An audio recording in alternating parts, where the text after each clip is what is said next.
नमस्कार दोस्तों, आप लोग कैसे हमारे यूट्यूब चैनल में आप लोग का स्वागत है। आइए हम छठ घाट आप लोग को दिखाते हैं। देखिए आप लोग कितना अच्छा सजा है, कितना बहुत ज़्यादा भीड़ है दोस्तों। आप लोग आइए दिखाते हैं आप लोग को।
बीच खड़ा होई दर्शन ला आसरा लगावे हो।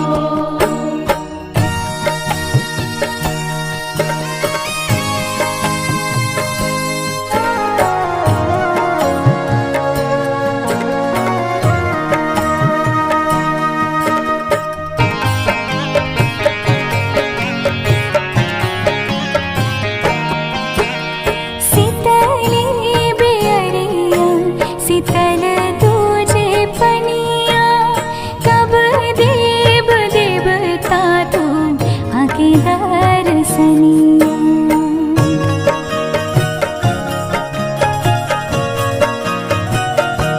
हाँ शीतली बेअरिया शीतल तुझे पनिया कब देव देवता तू आके दर्शनिया।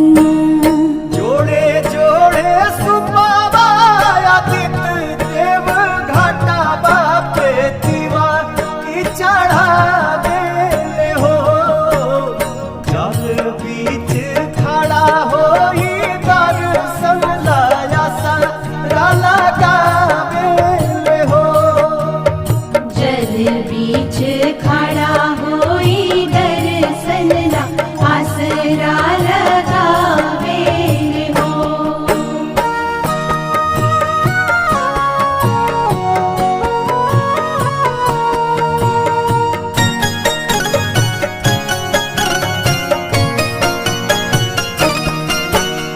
भूखली शरीरिया सजल